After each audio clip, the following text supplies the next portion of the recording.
Parashá Haazinu. Inclinai os ouvidos. Você sabia que foi com um trecho da canção Haazinu que o nosso Deus ordenou que Moisés ensinasse para Israel, para que por todas as gerações se cantassem, que Jonathan Edwards, em 1741, pregou o sermão Pecadores nas mãos de um Deus irado, palavra que gerou um grande avivamento em toda a igreja americana. Nós precisamos ouvir mais sobre isso, inclinar os nossos ouvidos para aquilo que o nosso Deus quer nos dizer. Vamos juntos. Shalom, pessoal. Eu sou Paulo de Tarso e esse é o programa A Minha Torá.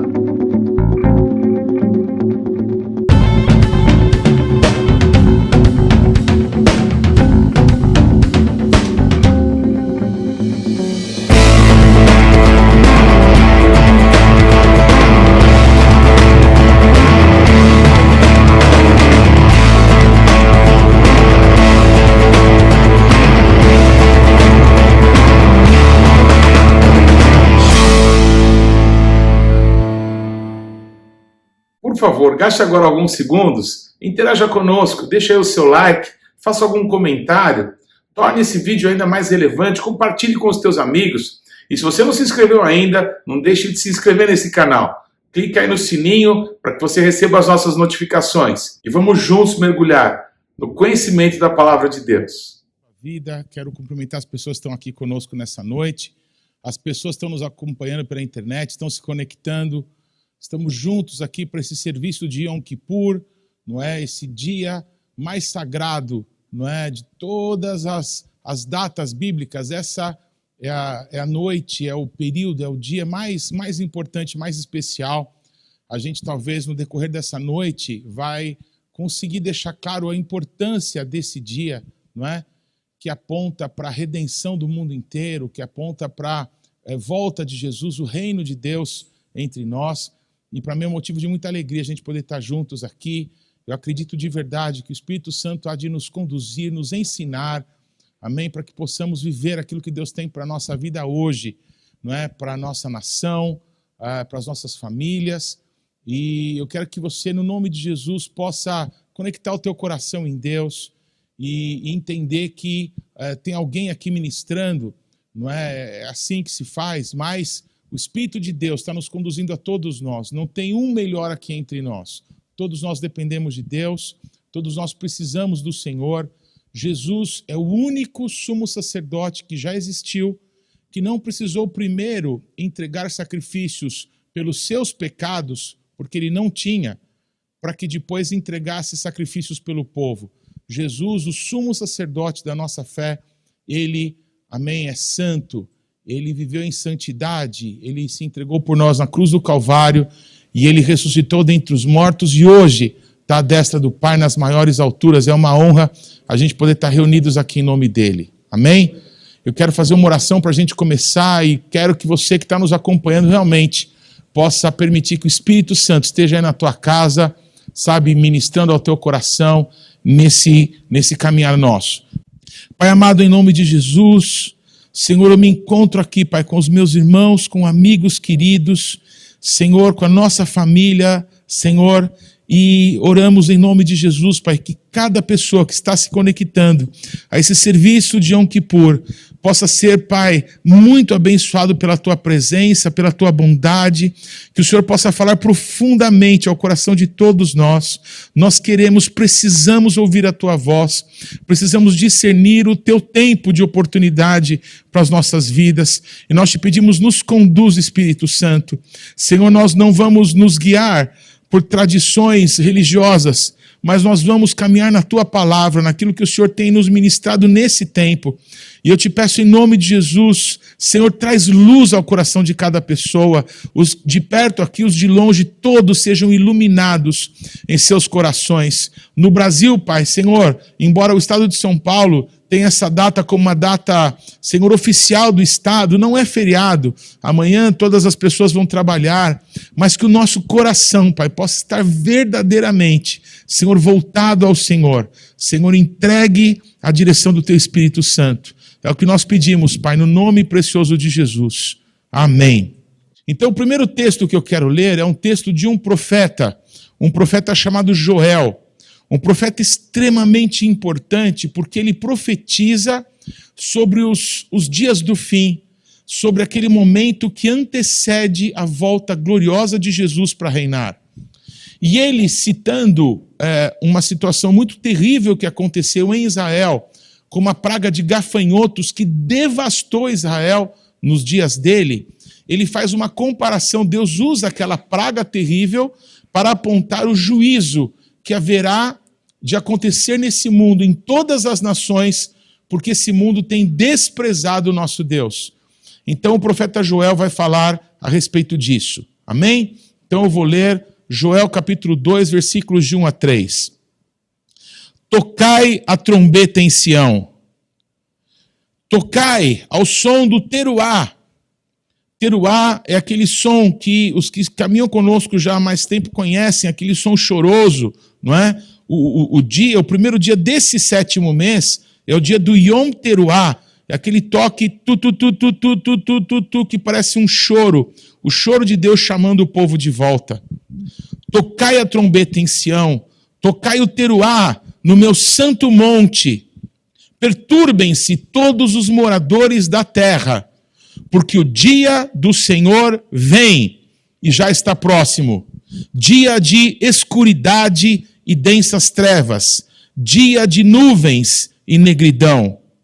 No mesmo capítulo, versículos 12 a 17. Ainda assim, agora mesmo diz o Senhor, convertei-vos a mim de todo o vosso coração, e isso com jejuns, com choro e com pranto. Rasgai o vosso coração, e não as vossas vestes, e convertei-vos ao Senhor, vosso Deus, porque Ele é misericordioso e compassivo, tardio em irar-se e grande em benignidade, e se arrepende do mal. Quem sabe se não se voltará e se arrependerá e deixará após si uma bênção, uma oferta de manjares e libação para o eterno vosso Deus? Tocai a trombeta em Sião, promulgai um santo jejum, proclamai uma assembleia solene, congregai o povo, santificai a congregação, ajuntai os anciãos, reuni os filhinhos e os que mamam, sai o noivo da sua recâmara e a noiva do seu aposento. Chorem os sacerdotes, ministros do nosso Deus, entre o pórtico e o altar, e orem. Poupa o teu povo, ó Senhor, e não entregues a tua herança ao opróbrio, para que as nações façam escárnio dele. Porque hão de dizer entre os povos, onde está o seu Deus? Uma profecia de milhares e milhares de anos atrás, falando dos tempos que se aproximam, que estão diante de nós, não é? Tempo de juízo entre as nações. Se você lesse um pouquinho mais alguns versículos desse texto, você não teria como não pensar no Estado Islâmico, não é? Que alguns anos atrás varreu ali o Oriente Médio e matou tantas pessoas, uma carnificina, uma coisa horrorosa, um exército terrível, trazendo juízo, pois um tempo de trevas, de negritude, de escuridão, estão vindo sobre esse mundo. O juízo vem. Deus usou o profeta Elias, não é? Para dizer o seguinte, que a casa do rei de Israel, que era infiel ao nosso Deus, ia ser destruída, que o povo de Israel seria destruído, não é? Que aquilo que as pessoas colocavam a sua confiança seria destruída. Mas antes disso acontecer, e isso aconteceu, antes Deus mandou o profeta Eliseu. E nos dias do profeta Eliseu, não houve nada de destruição, pelo contrário, houve misericórdia, houveram muitos milagres. Eliseu, ele é uma figura do ministério de Jesus. Ele realiza muitos milagres, muitas curas, ele ressuscita mortos, multiplica pães. Da mesma forma que acontece com Elias e com Eliseu, acontece nos dias de Jesus e João Batista. João Batista confronta o rei, João Batista confronta o povo, João Batista confronta todos, dizendo: arrependei-vos, voltem para Deus. E ele dizia assim, o machado está posto à raiz, ou seja, já está para ser cortado, já está para ser lançado no fogo. João Batista fala de um juízo terrível, mas antes do juízo acontecer, veio Jesus. E Jesus não trouxe juízo nenhum, pelo contrário, não é? Ele curou pessoas doentes, ele libertou pessoas cativas de espíritos malignos, ele ressuscitou mortos, ele morreu por nós na cruz do Calvário. Mas depois que Jesus morreu, ressuscitou e voltou para o céu, passaram 40 anos e o juízo destruiu Israel, amém? Destruiu Jerusalém, destruiu o templo, como nos dias que seguiram a morte de Eliseu, houve uma grande e terrível destruição sobre todo Israel. Onde eu quero chegar com isso? Nós estamos num tempo chamado de tempo da graça de Deus. O tempo da graça de Deus é um tempo de oportunidades que a gente tem que agarrar essa oportunidade do perdão, da misericórdia, da bondade, porque, amém, tem um texto da Bíblia que diz assim, que Saul, houve um tempo em que ele procurou arrependimento com lágrimas e não achou. Quem resiste à voz de Deus no tempo da oportunidade, diz o Senhor, vai ser quebrado de repente, sem chance de arrependimento. Então, quando as pessoas são quebradas, quando as pessoas são destruídas, todo mundo fica com os olhos arregalados e as pessoas se perguntam, mas Deus não é bom? Não é misericordioso? A resposta é claro que é. A oportunidade está sempre diante de nós, até que o dia do juízo chegue. Nós nunca sabemos, nunca saberemos qual é o dia que nós nos encontraremos com o Senhor. O dia do Yom Kippur é um dia de nós meditarmos, amém? Numa das coisas mais importantes da vida, que é o temor do Senhor. Muitas pessoas confundem a palavra temor com medo, achando que são coisas distintas. Temor seria um respeito, de certa qualidade que você tem, às vezes pelo seu pai, alguma coisa assim, mas não. A palavra temor e a palavra medo são sinônimos. E a Bíblia diz que ter medo de Deus, ter temor do Senhor, é o princípio da sabedoria. Você quer ser sábio? Tema a Deus. E a segunda palavra sobre temor. O temor do Senhor é fonte de vida. Você quer viver? Tema ao Senhor. Você quer viver eternamente? Tema a Deus. Amém?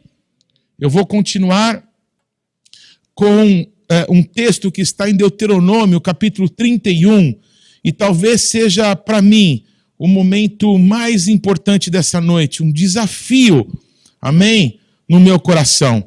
Deuteronômio, capítulo 31, consta nesse texto uma ordem do nosso Deus, poucos dias antes de Moisés ser recolhido, não é? Moisés subiu ao monte, ele não atravessou a terra, o Rio Jordão, para conhecer a terra prometida, do outro lado do Jordão, Deus o recolheu para que ele morresse. Mas o Moisés foi responsável de lembrar todo o povo, aquela geração que tinha nascido no deserto, tudo que Deus falou naqueles 40 anos. Então, nos últimos dias dessa conversa, nos últimos dias dessas lembranças, não é? O nosso Deus fala uma coisa objetiva para o Moisés. O Moisés até hoje é chamado pelos judeus de nosso mestre, Moshe Rabbeinu, Moisés o nosso mestre. Então, não há professor que não saiba que as pessoas gravam informações quando as pessoas aprendem essas informações com música. A música é uma chave espiritual que permite que informações sejam gravadas de uma forma que não esquecemos. Há canções que cada um de nós que está aqui, os que me acompanham, que aprenderam quando crianças e que até hoje sabem de cor, sabem de coração. Pois o nosso Deus, nesse texto que eu vou ler, ele dá uma ordem para Moisés. O nosso Deus, ele está avisando para o Moisés que assim que o povo entrar na terra prometida, depois de tudo que Deus fez por eles e para eles, o povo vai se desviar. O povo, quando for rico, quando o povo tiver sido prosperado, quando o povo estiver morando em casas que eles não construíram, quando eles estiverem morando em cidades que eles não edificaram os muros, quando estiverem bebendo vinho de vinhas que eles não plantaram, o nosso Deus avisa para Moisés, eles vão me abandonar, eles vão servir os deuses dessa terra, eles vão querer ser como as outras nações dessa terra. E quando isso acontecer, o juízo vai destruí-los. Então, o nosso Deus dá uma ordem para que o Moisés escreva essas palavras que Deus está dizendo a ele e cante essas palavras para o povo de Israel, para aquela geração que estava ali na beira do Rio Jordão. E essa geração que, ouvindo essa música do Moisés com as palavras de Deus, ela se tornava então responsável por cantar essas palavras do nosso Deus para as futuras gerações. Uma ordem do nosso Deus tem que ser obedecida. E sabe o que a tradição religiosa fez? A tradição religiosa fez com que se perdesse a canção que o nosso Deus ordenou que fosse cantada de geração em geração. Hoje mesmo, nessa hora, em todas as sinagogas do mundo, está se cantando uma canção chamada Kol Nidrei.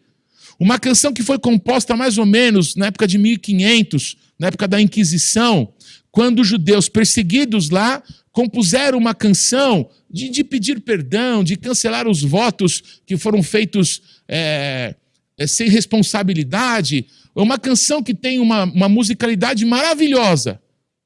É uma tradição do povo judeu. Todo mundo que conhece o povo judeu sabe que o povo judeu canta muito. São muitas canções que se cantam.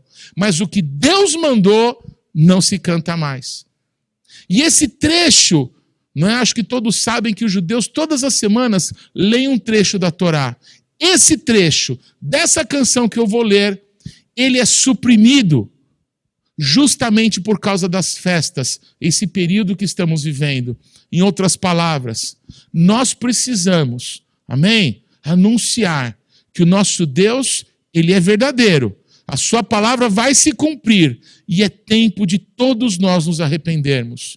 Eu cutuquei muito alguns amigos judeus que eu tenho, dizendo, quem há de cantar de novo, quem há de musicar as palavras que o nosso Deus deu para a nação de Israel e também agora para todas as nações da terra.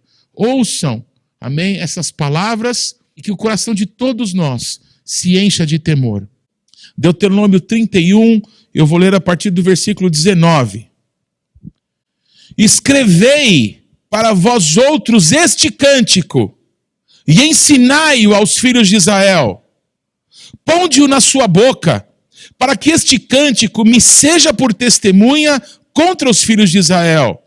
Quando eu tiver introduzido o meu povo na terra que mana leite e mel, a qual sob juramento prometi a seus pais, e tendo ele comido e se fartado e engordado, e houver tornado a outros deuses, e os houver servido, e me irritado, e anulado a minha aliança, e quando tiverem alcançado muitos males e angústias, então este cântico responderá contra ele por testemunha, pois a sua descendência sempre o trará na boca. Essa era a expectativa do nosso Deus. A descendência de Israel sempre traria esse cântico na sua boca. Porquanto conheço os desígnios que hoje estão formulando, antes que o introduza na terra, que sob juramento prometi. Assim Moisés, naquele mesmo dia, escreveu este cântico e os ensinou aos filhos de Israel. Deuteronômio 32, versículo 1 até o 43 é o que eu vou ler. Razino, inclinem os ouvidos, deem atenção, ouçam céus e falarei. Dê ouvidos, terra, às palavras da minha boca. Goteje a minha doutrina como a chuva. Destile a minha palavra como o orvalho, como chuvisco sobre a relva e como gotas de água sobre a erva. Porque proclamarei o nome do Eterno, engrandecei o nosso Deus. Eis a rocha, suas obras são perfeitas. porque todos os seus caminhos são juízo. Deus é fidelidade, e não há nele injustiça. É justo e reto. Procederam corruptamente contra ele, já não são seus filhos, e sim suas manchas. É geração perversa e deformada. É assim que recompensas ao Senhor, povo louco e ignorante. Não é ele teu pai que te adquiriu, te fez e te estabeleceu? Lembra-te dos dias da antiguidade, atenta para os anos de gerações em gerações. Pergunta a teu pai e ele te informará, aos teus anciãos e eles te dirão. Quando o Altíssimo distribuía as heranças às nações, quando se separava os filhos dos homens uns dos outros, fixou os limites dos povos, segundo o número dos filhos de Israel. Porque a porção do Eterno é o seu povo, Jacó é a parte da sua herança. Achou numa terra deserta e num ermo solitário povoado de uivos. Rodeou e cuidou dele, guardou como a menina dos olhos. Como a águia desperta sua ninhada e voeja sobre os seus filhotes, estende as suas asas e tomando-os, os leva sobre elas. Assim, só o Eterno o guiou, e não havia com ele Deus estranho. Ele o fez cavalgar sobre os altos da terra, comer as messes do campo, chupar o mel da rocha e o azeite da dura pederneira, coalhada de vacas e leite de ovelhas, com a gordura dos cordeiros, dos carneiros que pastam em Bazã e dos bodes, com o mais escolhido trigo. E bebeste o sangue das uvas, o mosto, o vinho novo.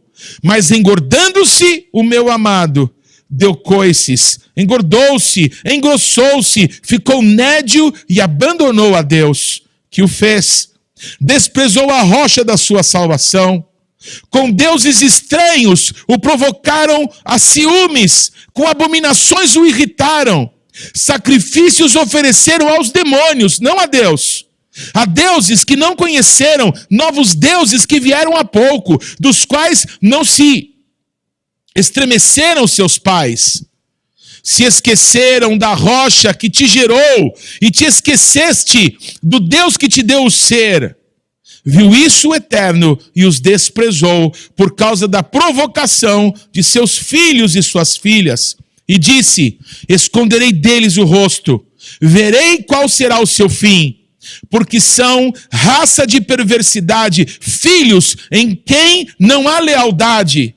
Os zelos me provocaram, a zelos me provocaram com aquilo que não é Deus. Com seus ídolos me provocaram a ira. Portanto, eu os provocarei a ciúmes com aquele que não é povo. Com louca nação os despertarei a ira. Porque um fogo se acendeu no meu furor e arderá até o mais profundo do inferno. Consumirá a terra e as suas messes e abrasará os fundamentos dos montes. Amontoarei males sobre eles. As minhas setas esgotarei contra eles. Consumidos serão pela fome, devorados pela febre e peste e violência, e contra eles enviarei dentes de feras e ardente peçonha de serpentes do pó. Fora devastará a espada, em casa o pavor, tanto ao jovem como à virgem, tanto à criança de peito como ao homem encanecido. Eu teria dito, por todos os cantos os espalharei e farei cessar a sua memória de entre os homens. Se eu não tivesse receado a provocação do inimigo, para que os seus adversários não se iludam, para que não digam, a nossa mão tem prevalecido e não foi o Senhor quem fez tudo isso. Porque o meu povo é gente falta de conselhos e neles não há entendimento. Tomara eles fossem sábios, então entenderiam isso e atentariam para o seu fim. Como poderia um só perseguir 1000 e 2 fazerem fugir a 10.000, se a sua rocha lhes não vendera e o Senhor lhes não entregara? Porque a rocha deles não é como a nossa rocha, e os próprios inimigos o atestam. Porque a sua vinha é da vinha de Sodoma e dos campos de Gomorra. As suas uvas são uvas de veneno, seus cachos amargos. O seu vinho é ardente veneno de réptil e peçonha terrível de víboras. Não está nisso guardado comigo, selado nos meus tesouros? A mim me pertence a vingança, a retribuição a seu tempo. Preste atenção agora, todos os irmãos aqui que nos acompanham. Quando resvalar o seu pé, quando você escorregar, a mim me pertence a vingança, a retribuição a seu tempo. Que tempo? Quando resvalar o seu pé, quando você escorregar. Porque o dia da sua calamidade está próximo, e o seu destino se apressa em chegar. Porque o Eterno fará justiça ao seu povo e se compadecerá dos seus servos. Quando vir o que o seu poder se foi e já não há nem escravo e nem livre, então dirá: onde estão os seus deuses e a rocha em quem confiavam? Deuses que comiam a gordura de seus sacrifícios e bebiam o vinho das suas libações? Levantem-se eles e vos ajudem, para que haja esconderijo para vós outros. Vede agora que eu sou, eu somente, e mais nenhum Deus além de mim. Eu mato e eu faço viver, eu firo e eu saro, e não há quem possa livrar alguém da minha mão. Levanto a mão aos céus e afirmo por minha vida eterna, se eu afiar a minha espada reluzente e a minha mão exercitar o juízo, tomarei vingança contra os meus adversários e retribuirei aos que me odeiam. Embriagarei as minhas setas de sangue, a minha espada comerá carne do sangue dos mortos e dos prisioneiros, das cabeças cabeludas do inimigo. Louvai, ó nações, o seu povo, porque o Eterno vingará o sangue dos seus servos, tomará vingança dos seus adversários e fará expiação pela terra do seu povo. Irat Adonai Mikor Haim. O temor do Eterno é fonte de vida. Provérbios 14, versículo 27. Essa canção, essas palavras todas que eu li, são palavras de uma ordem de Deus, como vocês ouviram, que deveria ser cantada e replicada, ensinada, geração após geração, nesses milhares de anos. O que será que um judeu, amém, deve pensar ao, por acaso, assistir uma transmissão como essa e vir um não-judeu como eu, vestido com ornamentos, amém, que eles usam para cultuar a Deus, e cantando essa canção, lendo essa canção, que diz que Deus levantaria um outro povo para colocá-los em ciúmes. Pois o apóstolo Paulo diz que Deus levantou os não-judeus para que os judeus ficassem com ciúmes, com saudades de Deus, e aí voltassem para o Senhor. Que o Senhor cumpra na nossa vida e nessa geração a sua vontade, porque está escrito: todo Israel será salvo, o remanescente do povo será salvo. Nós temos visto isso com os nossos próprios olhos começar a acontecer no nosso meio. Há muitos judeus que congregam conosco e que reconhecem a dependência total de Deus e por isso se entregaram a Yeshua. Amém, irmãos? O que eu queria frisar agora para dar continuidade é que nessa canção Razino, inclinem os ouvidos, há uma expressão que marca um momento pelo qual todos os seres humanos passam, um momento em que a gente escorrega, um momento em que o nosso pé resvala. Todos passam por isso. Nós vivemos, amém, num lugar muito escorregadio. Todos nós, todos os dias, todos os momentos, passamos por situações de risco. Ah, se não for ao Senhor. Ah, se não for o propósito de Deus para com a nossa vida, nós já teríamos escorregado. Todos comigo? Um homem, no século XVIII, um pastor chamado Jonathan Edwards, ele, lendo esse texto dessa canção, Deus o chama a atenção para essa frase: quando resvalar o seu pé. Ele certamente viu tudo que o nosso Deus falou, dos juízos que traria a esse povo que ele ama tanto. Juízos que nós todos conhecemos pela história. Por aquilo que aconteceu na Alemanha nazista, por aquilo que aconteceu na Inquisição, não é? Por aquilo que aconteceu na destruição de Jerusalém, lá no ano 70, por aquilo que tradicionalmente tem acontecido. Os judeus têm sido perseguidos no mundo inteiro. Têm sido mortos, destruídos, uma fúria, não é? Por quê? Porque a palavra de Deus é verdade. E o nosso Deus os ama. O nosso Deus tem um propósito eterno para com o povo judeu. Porém, se nós dermos as costas para Deus, para essa oportunidade que Ele tem para nós, o que vai ser da gente? Tendo chegado tão perto, vamos para tão longe? Se Deus tratou com essa severidade o povo que Ele fez para Ele, o que fará de nós? Que fomos alcançados pela misericórdia de Deus nas nações? Que hoje podemos chamar Deus de nosso Pai? O que acontecerá conosco se dermos as costas para Ele? É isso que Jonathan Edwards vai falar para a geração lá nos Estados Unidos com a qual ele conviveu. Ele ficou consagrado 3 dias, jejuando, e numa manhã de domingo, numa manhã de sábado, ele leu esse sermão. Ele não pregou, ele leu. E quando ele estava lendo esse sermão, um sermão intitulado Pecadores nas mãos de um Deus irado. Eu acho que não há pessoa que, tendo me ouvido ler esse texto, não perceba, amém, que a ira do Senhor se acende contra aqueles que dão as costas para Ele. Todos comigo, irmãos?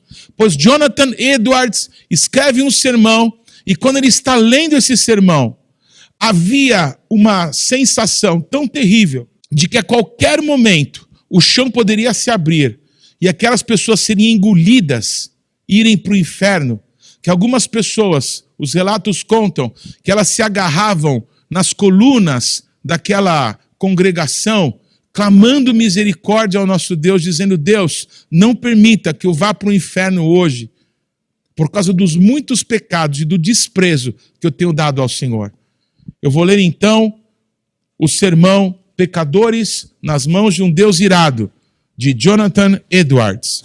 No século XVIII, nos Estados Unidos da América, Deus usou o pregador Jonathan Edwards, que foi avivado com uma palavra do Cântico de Moisés, Razino, para escrever e pregar o sermão Pecadores nas mãos de um Deus irado.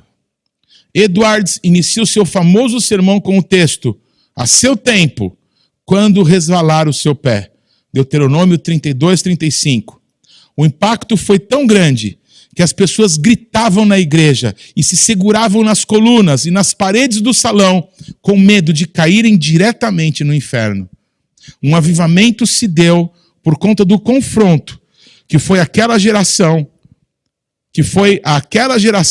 as palavras de Edwards, simplesmente porque ele ouviu, ele fez ecoar uma geração que ouviu. Razino, ouçam, por Jonathan Edwards, Enfield, Connecticut, 8 de julho de 1741. A seu tempo, quando resvalar o seu pé. Deuteronômio 32, 35. Nesse versículo, os ímpios e incrédulos israelitas, que eram o povo visível de Deus e que viviam debaixo de sua graça, são ameaçados com a vingança do Senhor. Apesar de todas as obras maravilhosas que Deus operara em favor desse povo, este permanecia sem juízo e destituído de entendimento, como está escrito no versículo 28. E mesmo sob todos os cuidados do céu, produziram fruto amargo e venenoso, conforme verificamos nos 2 versículos anteriores. A declaração que escolhi para meu texto, a seu tempo, quando resvalar o seu pé, parece subentender as seguintes questões, relativas à punição e destruição que aqueles ímpios israelitas estavam sujeitos a sofrer. Primeiro, que eles estavam sempre expostos à destruição, assim como está sujeito a cair todo aquele que se coloca de pé ou anda por lugares escorregadios. A maneira como serão destruídos vem aí representada pelo deslize de seus pés. A mesma citação encontramos no Salmo 73, versículos 18 e 19. Tu certamente os pões em lugares escorregadios e os fazes cair na destruição. Segundo, faz supor também que estavam sempre sujeitos a uma súbita e inesperada destruição, à semelhança daquele que anda por lugares escorregadios e a qualquer instante pode cair. O ímpio não consegue prever se no momento ficará de pé ou se em seguida cairá. Quando cai, cai subitamente, sem aviso, como está escrito também no Salmo 73, versículos 18 e 19. Eu acabei de citar, vou citar novamente. Tu certamente os põe em lugares escorregadios e os fazes cair na destruição, como ficam de súbito assolados, totalmente aniquilados de terror. 3. Outra coisa implícita no texto é que os ímpios estão sujeitos a cair por si mesmos, sem serem derrubados pelas mãos de outrem. Pois aquele que se detém ou anda por terrenos escorregadios não precisa mais do que o próprio peso do seu corpo para cair por terra. 4. E também a razão pela qual ainda não caíram e não caem é por não haver chegado ainda ao tempo determinado pelo Senhor. Pois está escrito que quando esse tempo determinado ou escolhido chegar, seu pé irá resvalar. E então serão entregues à queda, para a qual já estão predispostos por causa do próprio peso. Deus não os sustentará mais em lugares escorregadios, mas vai deixá-los sucumbir. Então, nesse exato momento, cairão em destruição, à semelhança daqueles que transitam em terrenos escorregadios, à beira de precipícios, e não conseguem se manter de pé sozinhos, caindo imediatamente e se perdendo ao serem abandonados. Eu insistir agora num exame maior das seguintes palavras: não há nada a não ser a boa vontade de Deus que impeça os ímpios de caírem no inferno a qualquer momento.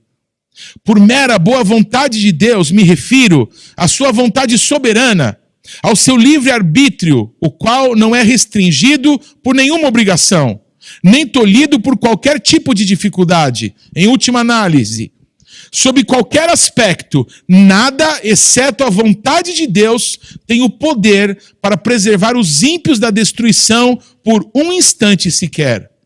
A verdade dessa observação transparecerá nas seguintes considerações. Primeira, não falta poder a Deus para lançar os ímpios no inferno a qualquer momento. A mão dos homens não é suficientemente forte quando Deus se levanta. O mais forte deles não tem poder para resistir-lhe, e ninguém consegue se livrar de suas mãos. Ele não só pode lançar os ímpios no inferno, como pode fazê-lo com a maior facilidade. Muitas vezes, uma autoridade terrena encontra grande dificuldade em dominar um rebelde, o qual acha meios de se fortalecer e se tornar mais poderoso pelo número de seguidores que alicia. Mas com Deus não é assim. Não há força que resista ao seu poder, mesmo que as mãos se unam e que enormes multidões de inimigos do Senhor juntem suas forças e se associem, serão todos facilmente despedaçados. São como montes de palha seca e leve diante de um furacão, ou como grande quantidade de restolho perto de chamas devoradoras. Nós achamos fácil pisar e esmagar uma lagarta que se arrasta pelo chão. Achamos fácil também cortar ou chamuscar um fio de linha fino que segura alguma coisa. Então, é simples para Deus, quando lhe apraz, lançar seus inimigos no inferno profundo. Quem somos nós que imaginamos poder resistir àquele ante cuja repreensão a terra treme e perante quem as pedras tombam? Segunda consideração, eles merecem ser lançados no inferno.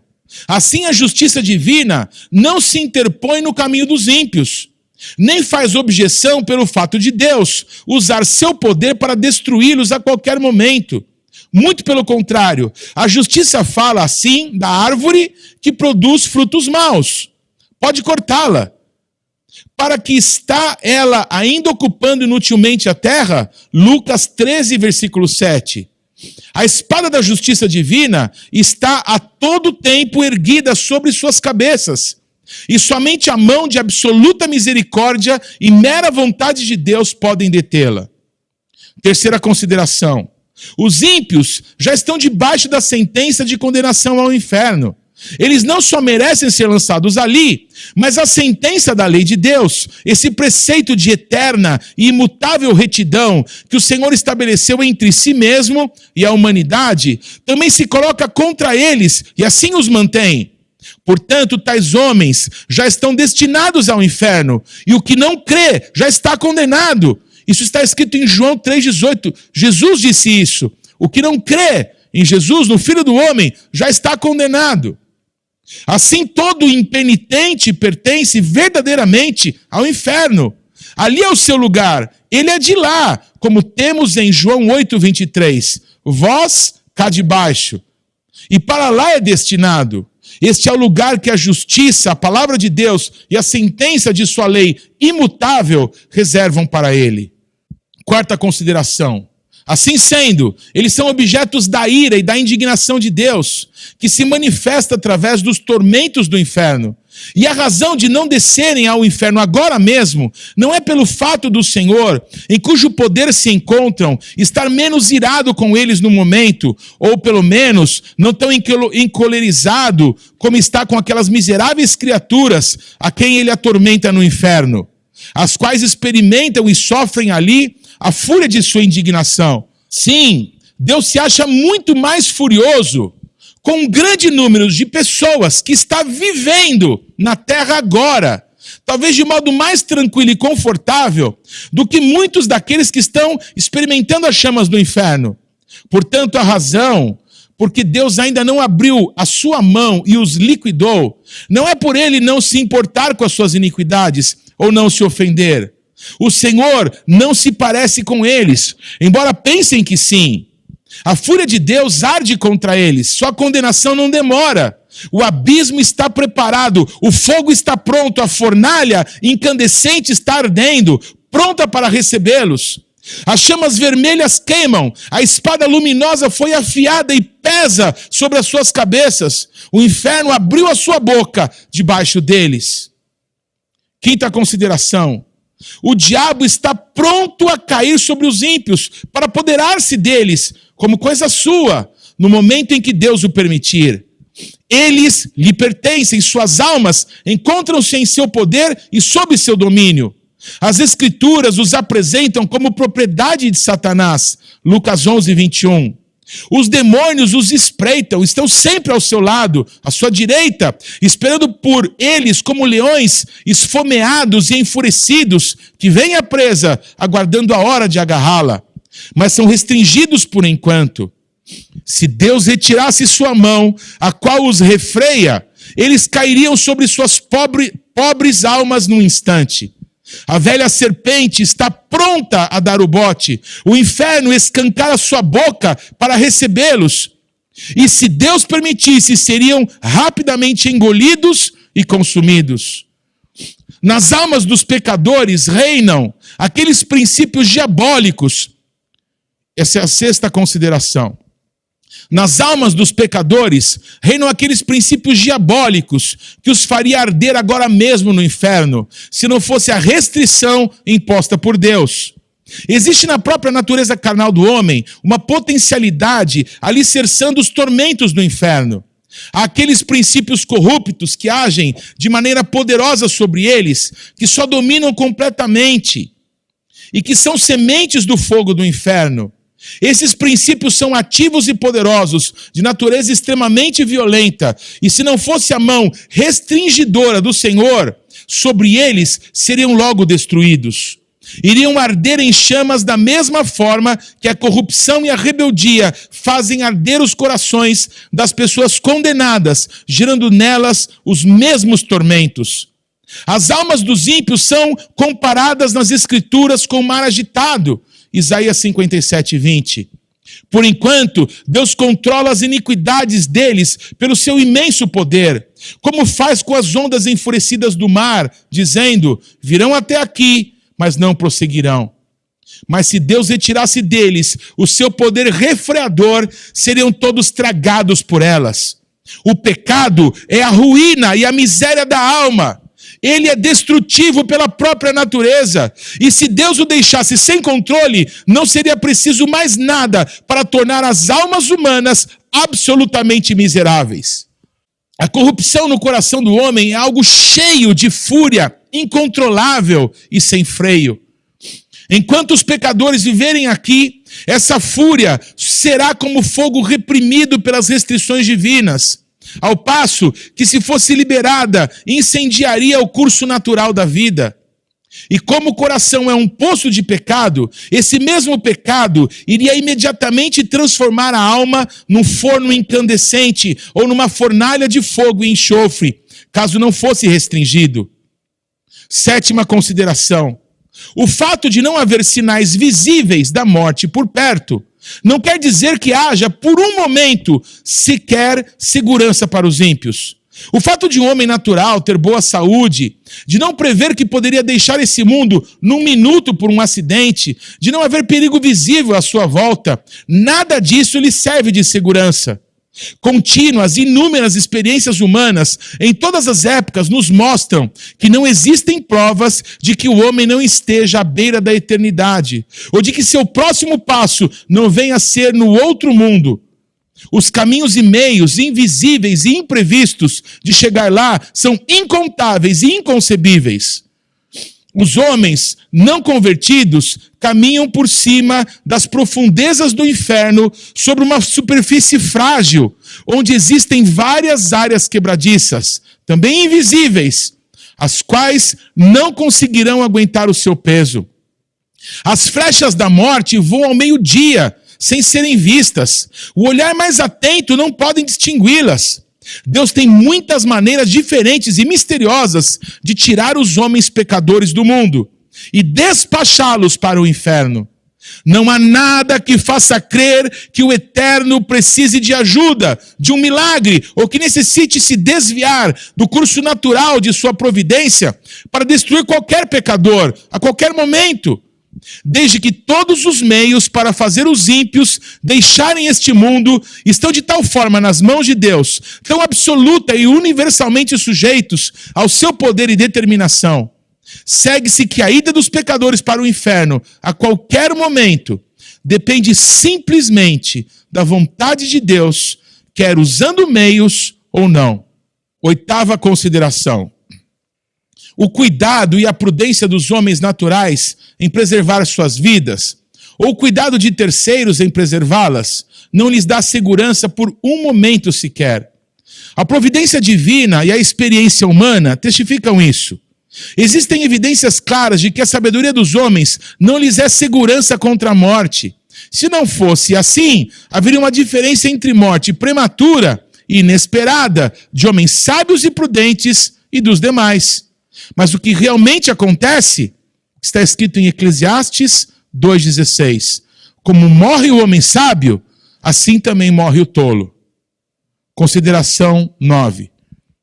Todo esforço e artimanha dos ímpios para escaparem do inferno não os livram do mesmo, nem por um momento, pois continuam a rejeitar a Cristo e, portanto, permanecem ímpios. Quase todos os homens naturais que ouvem falar do inferno alimentam a ilusão de que vão escapar dele. Quanto à sua própria segurança, confiam em si mesmos. Vangloriam-se do que fizeram, do que estão fazendo e do que pretendem fazer. Cada um traça o seu próprio plano, pensa em evitar a condenação e se vangloria e que irá tramar tão bem todas as coisas que seu esquema com certeza não falhará. Na verdade, eles ouvem dizer que poucos se salvam e que a maior parte dos homens que já morreram foram para o inferno. Mas cada um deles se imagina capaz de planejar melhor a própria fuga do que os outros puderam fazer. Dentro de si mesmos dizem que não pretendem ir para esse lugar de tormento e que pretendem tomar todo o cuidado necessário, estabelecendo formas tais que ele mesmo não venha a falhar. Mas os insensatos filhos dos homens iludem-se miseravelmente quanto aos seus próprios planos. A confiança que depositam na própria força e sabedoria é o mesmo que confiar na fragilidade de uma sombra. A maior parte daqueles que antes viveram debaixo dos meios de graça e agora estão mortos, sem dúvida alguma, foram para o inferno. E não é por terem sido menos espertos do que os que ainda estão vivos, nem por terem planejado as coisas de tal forma que não lhes assegurou o escape. Se pudéssemos falar com eles, um a um, e perguntar-lhes se, quando vivos, esperavam ser vítimas de tamanha miséria, sem dúvida ouviríamos todos dizer: não, eu nunca pensei em vir para cá. Eu tinha esquematizado as coisas de maneira bem diferente. Pensei que iria conseguir algo melhor para mim, que meu plano era adequado. Pensei em me precaver melhor, mas tudo aconteceu de maneira tão repentina. Não esperava por isso naquela época, e nem daquela maneira. Mas tudo veio como um ladrão. A morte foi mais esperta do que eu. A ira de Deus foi rápida demais para mim. Oh, maldita insensatez! Eu me gabava e me deleitava em sonhos vãos quanto ao que faria no futuro. E justamente quando eu mais falava de paz e segurança, me sobreveio súbita destruição. 10ª consideração. Deus não se sujeita a nenhuma obrigação, nem a nenhuma promessa de manter o homem natural fora do inferno, por um momento sequer. Ele não fez absolutamente nenhuma promessa de vida eterna, ou de libertação, ou proteção da morte eterna, senão aquelas que estão contidas na aliança da graça, as promessas concedidas em Cristo, no qual todas as promessas são o sim e o amém. Mas, obviamente, os que não são filhos da aliança da graça não têm interesse na mesma, pois não creem em nenhuma das suas promessas e nem têm o menor interesse no mediador dessa aliança.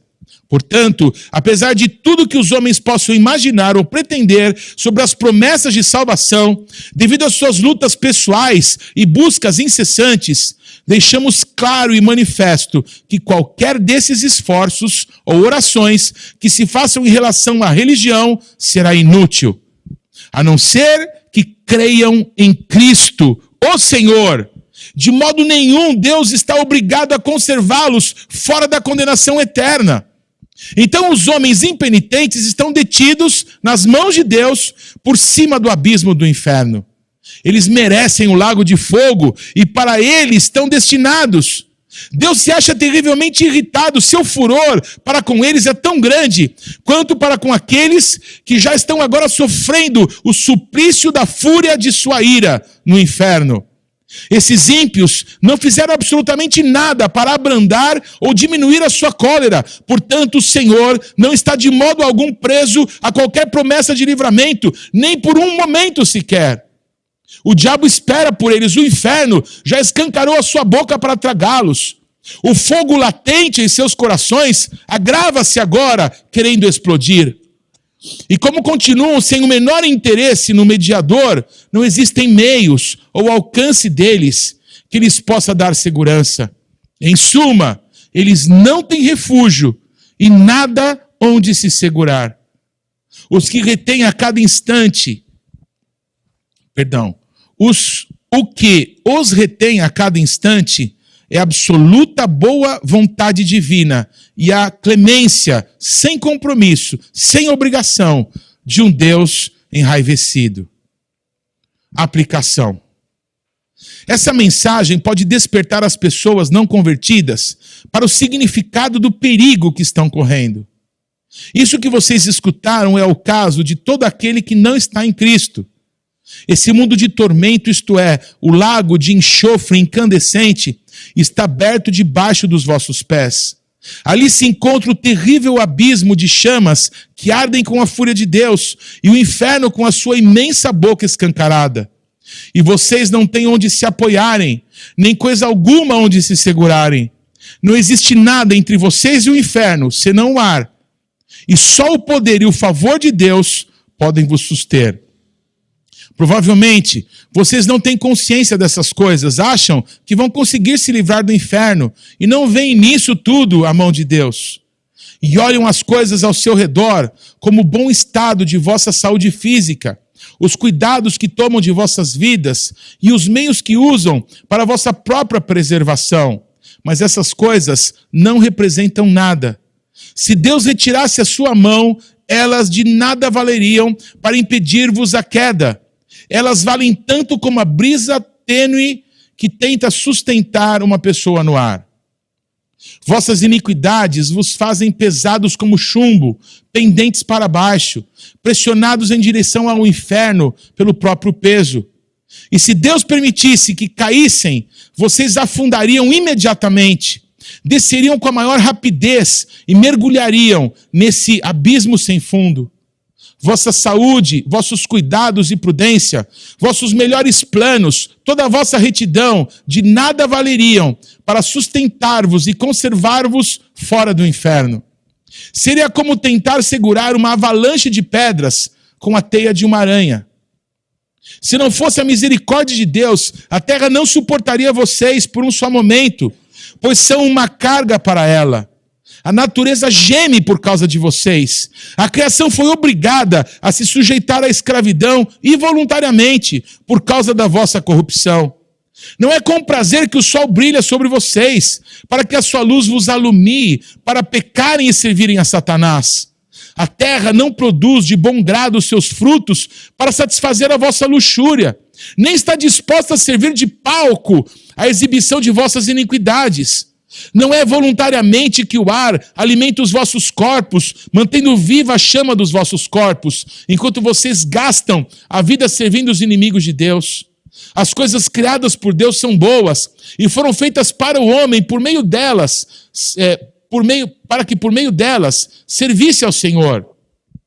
Não é com prazer que prestam serviço a outros propósitos e gemem quando são ultrajadas ao servirem objetivos tão contrários à sua finalidade e natureza. E a própria terra vomitaria vocês, se não fosse a mão soberana daquele a quem vocês tanto têm ofendido. Eis aí as nuvens negras da ira de Deus pairando agora sobre as vossas cabeças, carregadas por uma tempestade ameaçadora, cheias de trovões. Não fosse a mão restringidora do Senhor, elas arrebentariam imediatamente sobre vocês. A misericórdia soberana de Deus, por enquanto, refreia esse vento impetuoso. Do contrário, ele sobreviria com fúria. Vossa destruição ocorreria repentinamente e vocês seriam como palha dispersada pelo vento. A ira de Deus é como grandes águas represadas que crescem mais e mais, aumentam de volume até que encontram uma saída. Quanto mais tempo a correnteza for reprimida, mais rápido e forte será o seu fluxo ao ser liberada. É verdade que até agora ainda não houve um julgamento por vossas obras más. A enchente da vingança de Deus encontra-se represada, mas por outro lado, vossa culpa cresce cada vez mais. E dia a dia vocês acumulam mais e mais ira contra si mesmos. As águas estão subindo continuamente, fazendo sua força aumentar mais e mais. Nada, a não ser a misericórdia de Deus, detém as águas, as quais não querem continuar represadas e forçam uma saída.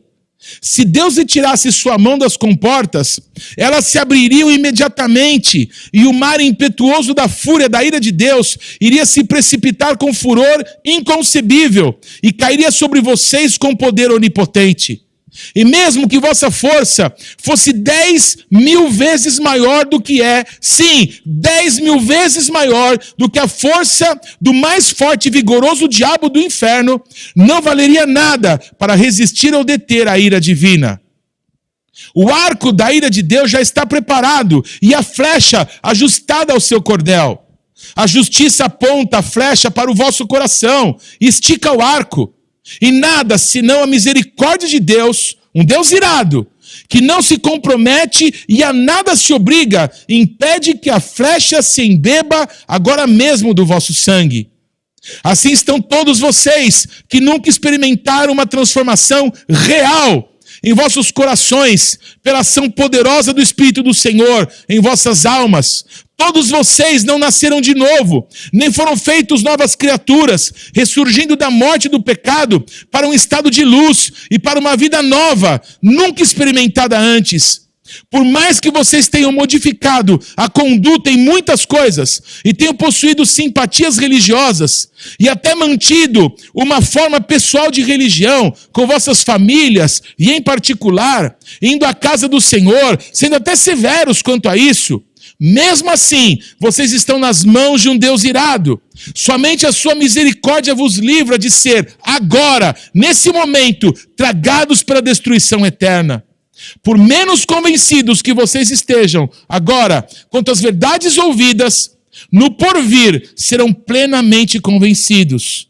Aqueles que já se foram e que estavam na mesma situação que a vossa, percebem que foi exatamente isso que lhes aconteceu, pois a destruição caiu de repente sobre muitos deles, quando menos esperavam e quando mais afirmavam viver em paz e segurança. Eu vou citar o Razino. Deus diz assim para o povo de Israel: vocês não são meus filhos, vocês são minhas manchas. Ele está terrivelmente irado, e o seu furor contra vocês queima como fogo. Ele vê vocês como apenas dignos de serem lançados no fogo, e os seus olhos são tão puros que não podem tolerar tal visão. Vocês são 10.000 vezes mais abomináveis a seus olhos do que a mais odiosa das serpentes venenosas para os olhos humanos.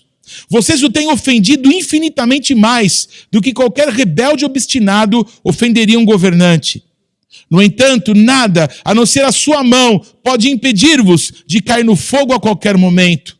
O fato de vocês não terem ido para o inferno a noite passada e de terem tido permissão para acordar ainda aqui nesse mundo, depois de terem fechado os olhos ontem para dormir, atribui-se ao mesmo favor. Não existe outra razão para vocês não serem lançados no inferno ao se levantarem pela manhã, a não ser o fato da mão de Deus ter vos sustentado. E não existe outra razão porque vocês não caiam no inferno nesse exato momento. Ó pecador, pense no perigo terrível em que você se encontra. É sobre uma grande fornalha de furor, sobre um abismo imenso e sem fim, cheio do fogo da ira, que você está pendurado, seguro pela mão de Deus, cujo furor acha-se tão inflamado contra você, como contra muitas pessoas já condenadas no inferno.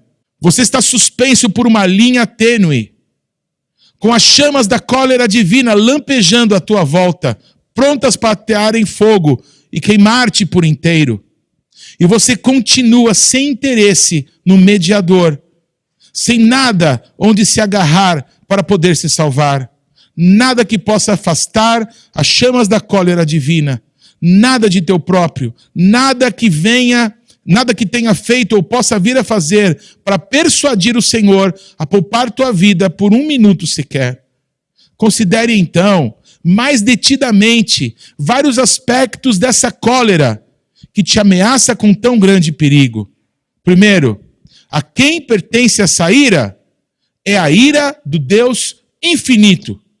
Se fosse somente a ira humana, mesmo a do governante mais poderoso, comparativamente seria considerada como coisa pequena. A ira dos reis é bastante temida, principalmente dos monarcas absolutos, que possuem os bens e as vidas de seus súditos inteiramente sob o seu poder, para serem usados quando bem entenderem.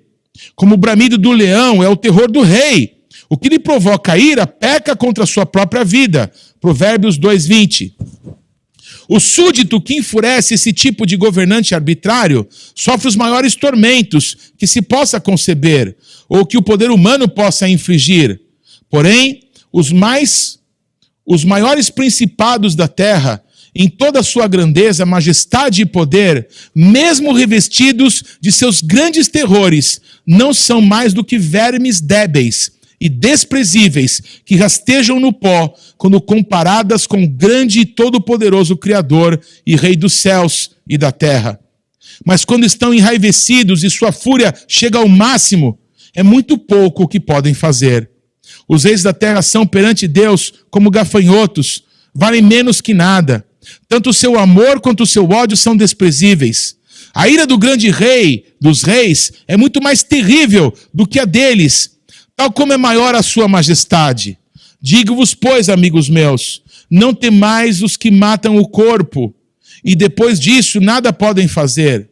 Eu, porém, vos mostrarei a quem deveis temer. São essas palavras de Jesus.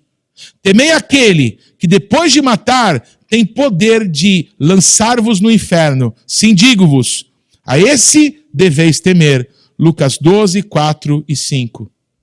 É a ferocidade de sua ira que vocês estão expostos. Lemos com frequência sobre a ira de Deus, como por exemplo em Isaías 58, 18. Segundo as obras deles, assim retribuirá furor aos seus adversários. E também em Isaías 66, 15. Porque eis que o Senhor virá em fogo, e os seus carros como um torvelinho, para tornar sua ira em furor, e a sua repreensão em chamas de fogo. E assim é em muitos outros lugares da Bíblia. Lemos também em Apocalipse 19, 15, o lagar do vinho do furor da ira do Deus Todo-Poderoso. Essas palavras são incrivelmente aterroradoras.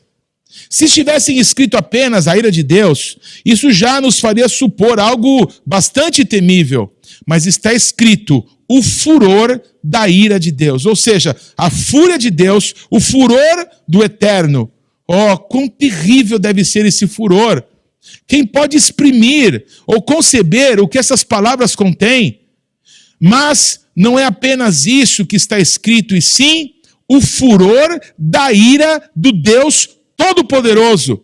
Essas palavras dão a entender que uma grande manifestação de seu poder onipotente vai acontecer. Através dela, ele infligirá aos homens com todo o furor de sua ira.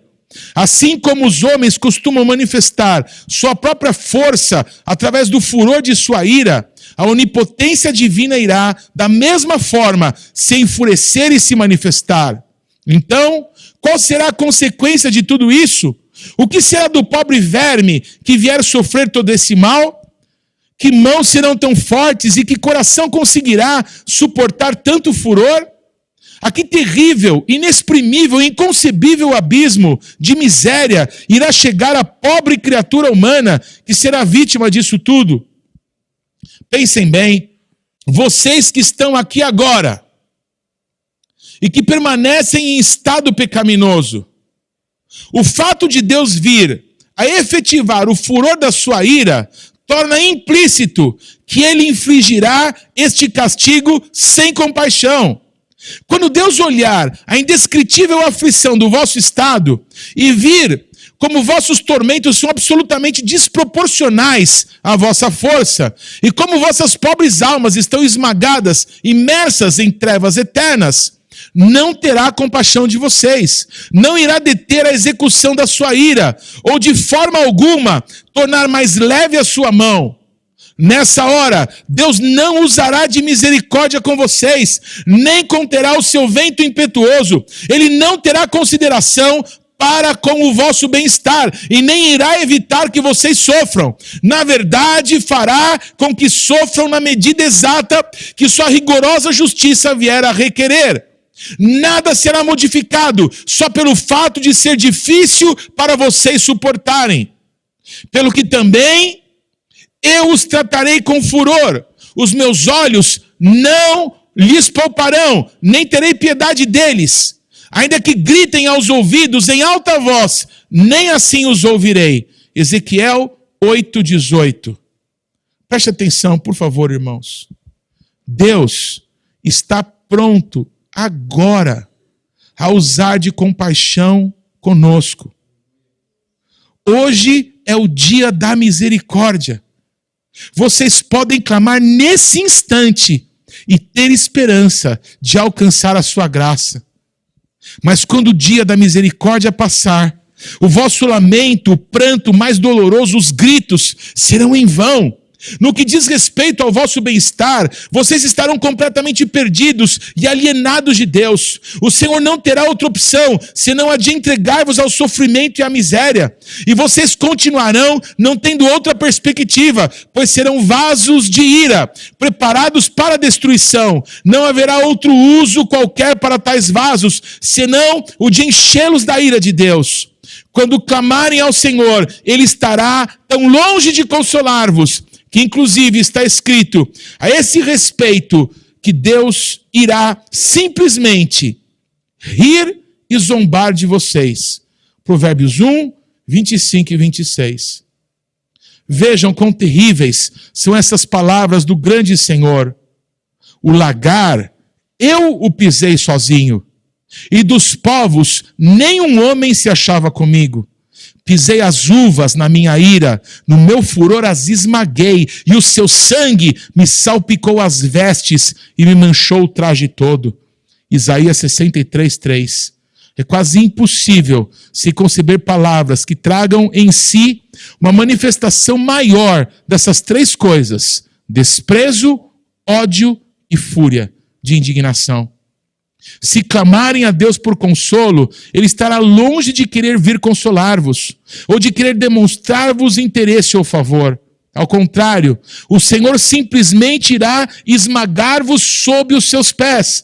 E apesar de saber que ao pisotear-vos, vocês não poderão suportar o peso da sua onipotência, ainda assim, Ele não vai se importar, irá esmagar-vos debaixo dos seus pés, sem piedade, espremendo o vosso sangue e fazendo com que o mesmo espirre longe, manchando suas vestes, maculando o seu traje. Ele não só irá odiar-vos, como devotará a vós o maior desprezo. Lugar algum será considerado próprio para vocês, a não ser debaixo dos seus pés, para serem pisados como a lama das ruas. A miséria a que vocês estão sujeitos é aquela que Deus vos infligirá, a fim de demonstrar a força da ira do Senhor. Deus tem em seu coração a intenção de mostrar aos anjos e aos homens não só a excelência do seu amor, como a severidade do seu furor. Às vezes, os governantes da terra resolvem mostrar a sua força, a força da sua ira, através de castigos extremos que mandam infligir sobre aqueles que os enfurecem. Nabucodonosor, o poderoso e arrogante rei do império dos caldeus, demonstrou seu furor quando, ao se irritar com Sadraque, Mesaque e Abidnego, ordenou que se acendessem a fornalha de fogo ardente 7 vezes mais do que o normal. Como era de se esperar, a fornalha foi aquecida intensamente, até atingir o mais alto grau que poderia produzir. O grande Deus também quer revelar a sua ira e exaltar a sua tremenda majestade e grandioso poder através dos sofrimentos desmedidos de seus inimigos. Que diremos, pois, se Deus, querendo mostrar a sua ira e dar a conhecer o seu poder, suportou com longanimidade os vasos da ira, preparados para a perdição. Romanos 9, versículo 22. E visto que esse é o seu desígnio e o que ele determinou, ou seja, mostrar quão terrível e ilimitada é a ira, a fúria e a indignação do Senhor, ele mostrará realmente. Será realizado algo horrendo, muito terrível, quando o grande e furioso Deus tiver se levantado e executado sua terrível vingança sobre o mísero pecador, e o desgraçado estiver sofrendo o peso e o poder infinito da sua indignação, então Deus chamará o universo inteiro para contemplar a imensa majestade e tremendo poder que nele existe. Os povos serão queimados como se queima a cal, como espinhos cortados arderão no fogo. Ouvi vós, os que estáis longe, o que tenho feito, e vós que estáis perto, reconhecei o meu poder. Os pecadores em Sião se assombram, o temor se apodera dos ímpios, e eles perguntam: quem dentre vós habitará com fogo devorador? Quem dentre nós habitará com chamas eternas? Isaías 33, 12 a 14. Assim como será com vocês que não são convertidos, se permanecerem nesse estado, o poder infinito, a majestade e a grandiosidade do Deus onipotente serão exaltados em vocês através da inexprimível força dos tormentos que vos sobrevirão. Vocês serão atormentados na presença dos santos anjos e na presença do Cordeiro. E quando estiverem nesse estado de sofrimento, os gloriosos habitantes do céu sairão para contemplar esse espetáculo horrendo e verão como é a fúria do Todo-Poderoso. E quando virem todas essas coisas, se prostrarão e adorarão seu grande poder e majestade. E será que de uma lua nova a outra e de um sábado a outro virá toda a carne a adorar perante mim, diz o Senhor. Eles sairão e verão os cadáveres dos homens que prevaricaram contra mim, porque o seu verme nunca morrerá, nem o seu fogo se apagará, e eles serão um horror para toda a carne. Isaías 66, 23 e 24. É uma ira eterna. Já seria algo terrível sobre o furor e a cólera do Deus Todo-Poderoso por um momento, mas vocês terão de sofrê-la por toda a eternidade. Essa intensa e horrenda miséria não terá fim. Ao olhar para o futuro, vocês verão à frente uma interminável eternidade de duração infinita que irá devorar vossos pensamentos e assombrar as vossas almas. E vocês irão se desesperar com certeza por não conseguirem nenhum livramento, termo, alívio ou descanso para tanta dor. Saberão também que terão de sofrer até a última gota por longos séculos, por milhões e milhões de anos, lutando e pelejando contra esta vingança inclemente e toda poderosa. Então, depois de passar por tudo isso, quando tantos séculos vos tiverem consumido, saberão que tudo não passa apenas de uma gota d'água, quando comparado ao que ainda resta. Portanto, o vosso castigo será, com certeza, infinito. Quem poderia exprimir o estado de uma alma em tais circunstâncias? Tudo que pudermos dizer sobre o assunto vai nos dar apenas uma débil e frágil visão da realidade. Ela é inexprimível, inconcebível, pois quem conhece o poder da ira do Senhor? Que horrendo é o estado daqueles que diariamente, a cada hora, se encontram em perigo de sofrer tamanha ira e infinita miséria.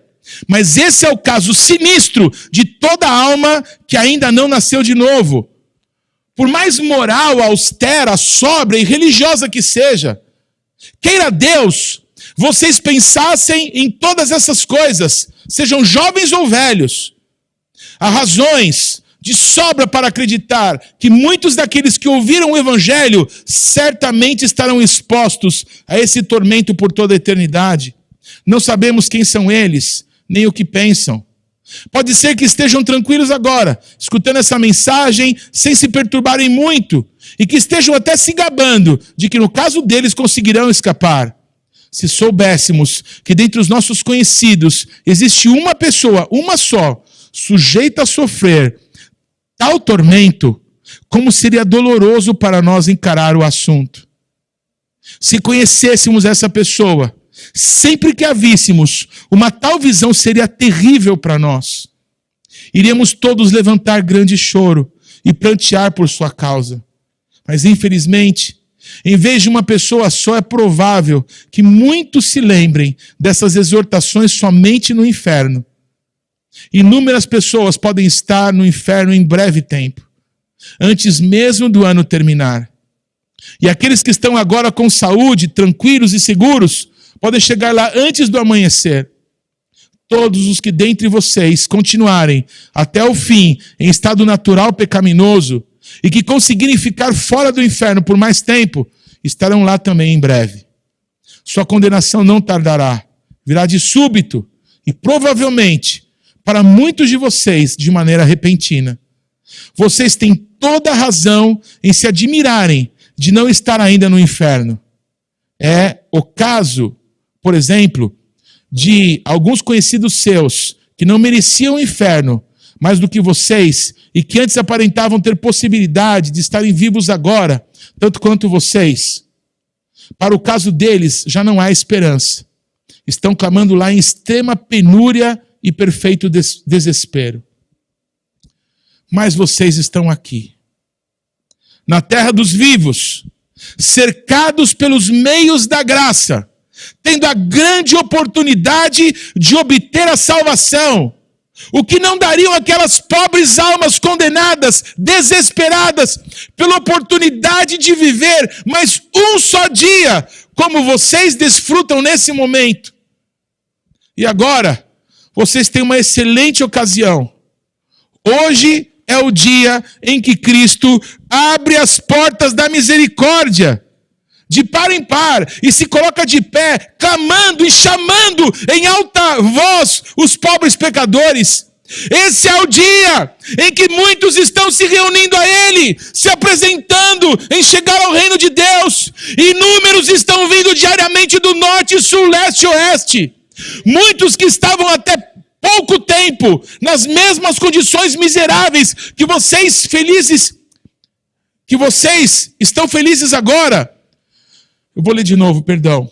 Muitos que estavam até bem pouco tempo nas mesmas condições miseráveis que vocês estão felizes agora, com os corações cheios de amor por aquele que os amou primeiro e os lavou de seus pecados com o seu próprio sangue, regozijando-se na esperança de ver a glória de Deus.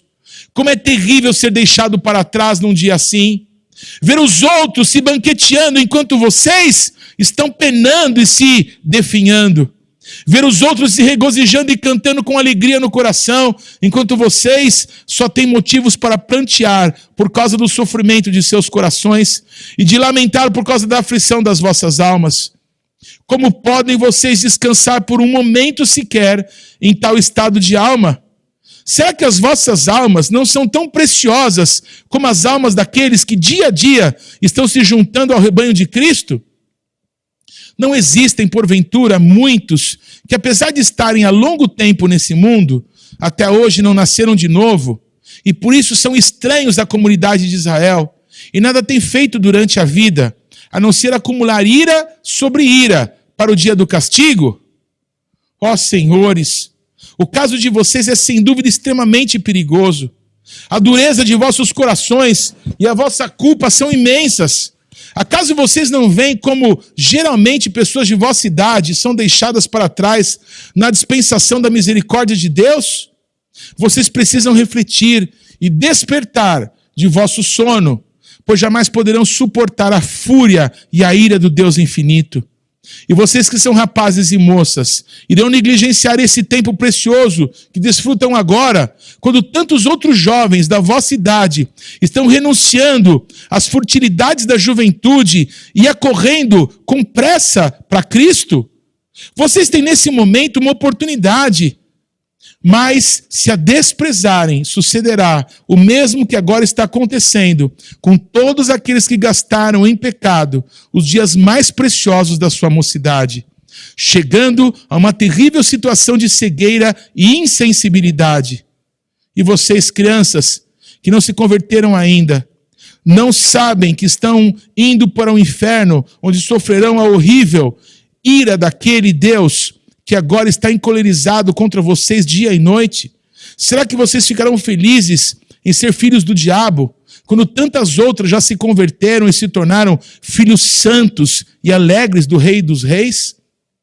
Queira Deus, todos aqueles que ainda estão fora de Cristo, pendentes sobre o abismo do inferno, quer sejam senhoras e senhores idosos, ou pessoas de meia idade, quer jovens ou crianças, que possam dar ouvidos agora aos chamados da palavra e da providência de Deus. Este jubileu, o ano aceitável do Senhor, que é um dia de grandes misericórdias para alguns, e sem dúvida será um dia de extremo castigo para outros. Quando negligenciam suas almas, os corações dos homens se endurecem e a sua culpa aumenta rapidamente. Podem estar certos, porém, que agora será como foi nos dias de João Batista. O machado está posto à raiz das árvores, e toda árvore que não produz fruto deve ser cortada e lançada no fogo. Portanto, todo aquele que está fora de Cristo desperte e fuja da ira vindoura. A ira do Deus Todo-Poderoso paira agora sobre todos os pecadores. Que cada um fuja de Sodoma. Livra-te, salva a tua vida, não olhes para trás, nem pares em toda a campina, foge para o monte, para que não pereças. E assim, conhecendo o temor do Senhor, persuadimos aos homens, de sorte que somos embaixadores em nome de Cristo, como se Deus exortasse por nosso intermédio. Em nome de Cristo, pois, rogamos que vos reconciliais com Deus. Segundo aos Coríntios 5, 11 a 20 e 6, 2. Buscai o Senhor enquanto se pode achar. Invocai-o enquanto está perto. Deixe o perverso o seu mau caminho, o iníquo os seus pensamentos. Converta-se ao Senhor, que se compadecerá dele, e volte-se para o nosso Deus, porque é rico em perdoar. Isaías 55, versículos 6 e 7. Eu quero contar duas situações que eu vivi. A primeira coisa, eu vou contar duas histórias. Há menos de um mês atrás, eu estava dirigindo um pequeno grupo que nós temos aqui na igreja, nós chamamos isso de Partindo Pão. E eu tinha uma mensagem pedindo que eu visitasse alguém no hospital. E curiosamente o hospital era no mesmo bairro onde eu estava. A gente terminou o trabalho, já era tarde, era mais de 10 horas da noite, e eu fui até esse hospital. Eu cheguei lá, fui até o quarto, essa pessoa estava numa situação muito difícil de saúde, né? Era uma situação grave. E eu fui conduzido, parece que foi uma coisa incrível, as portas foram se abrindo do hospital. Foi incrível. Eu sei que eu cheguei lá no quarto, tinha uma acompanhante dessa pessoa no quarto, e eu cheguei a abrir a porta, não sabia, achei que não sei. Eu entrei lá no quarto e as duas pessoas estavam dormindo, o doente e a acompanhante. E eu fiz barulho, não porque eu quisesse, eu fiz naturalmente barulho, e eles não acordaram. Eu cheguei perto da cama do doente, eu cheguei ali perto do acompanhante e não acordaram, eu fiquei constrangido de acordar. Eu nem sabia se o doente tinha condições de acordar, eu não sabia. Aí eu saí, mas antes eu fiz uma oração, eu disse: Pai, se essa pessoa ainda não entregou a vida para o Senhor, dá uma oportunidade, Senhor, para que essa pessoa não se perca, mas ela possa te conhecer. E eu saí, e fui falar com os enfermeiros, 4 enfermeiros se juntaram. E eu contei isso, falei assim: olha, eles estavam dormindo, aconteceu tal, eu volto outra hora. Aí uma das enfermeiras disse: por favor, pastor, não vá embora agora. Eu acordo ele para você. A gente não sabe se ele vai acordar o outro dia. Os 4 enfermeiros chegaram à conclusão que eu precisava voltar, precisava acordar aquele homem para orar por ele. Eu naturalmente voltei, uma das enfermeiras foi comigo, ela acordou aquele homem e aquele homem estava lúcido. E aquele homem orou junto comigo. Eu segurei nas mãos dele, ele confessou Jesus com a sua própria boca, ele chorou enquanto orava comigo. Eu pude colocar as mãos sobre a vida dele e abençoá-lo. Eu quero te dizer que há 3 minutos atrás, eu tinha orado para que Deus desse uma oportunidade para ele. Sabe o que Deus fez? Deus falou assim: eu dou, a oportunidade é você. E aquele homem, ele pôde entregar a vida dele para Jesus Cristo. Eu saí daquele quarto, várias pessoas naquela noite ali também se entregaram para Jesus, ouvindo o testemunho do que tinha acabado de acontecer. No outro dia, esse homem foi recolhido pelo Senhor. E eu vou ter a honra de, em nome de Jesus, pela misericórdia de Deus, abraçar esse querido na eternidade. Isso me emociona demais. Vocês estão aqui? Deus me chamou para ser um pregador das boas novas da salvação. Amém? E faz parte do Evangelho, está escrito isso na Bíblia, que uma das coisas, das doutrinas fundamentais do Evangelho é o juízo de Deus. Se a gente só fala das coisas bonitinhas e cor-de-rosa, a gente está sendo um pregador mentiroso, enganador. Ninguém gosta de ser enganado. E a verdade é que o juízo vem, mas uma chance gloriosa de oportunidade está diante de todos nós. Vocês que estão aqui e você que me acompanha pela internet, eu comecei dizendo isso: não tem um bom sequer no nosso meio. Todos nós precisamos de Deus. Porque como vocês viram nessa pregação de 300 anos quase. Amém? Ninguém está com uma chapa dizendo esse é bom, esse não é. Ninguém. Todos precisamos de Deus. Todos precisamos mais do Senhor agora, amém? Segunda história. Eu tinha um escritório de advocacia em Taboão da Serra. Eu estava trabalhando e eu precisava ir em Alphaville, em dois cartórios. Eu tinha um trabalho para fazer em Alphaville. E tinha uma pessoa que era da nossa igreja que estava lá comigo, nem lembro por quê. E ele estava me incomodando porque eu precisava sair, eu tinha compromissos. E ele falou assim, não, eu vou com você. E eu achei estranho e levei esse rapaz comigo. No caminho, naquela época não havia ainda o Rodoanel.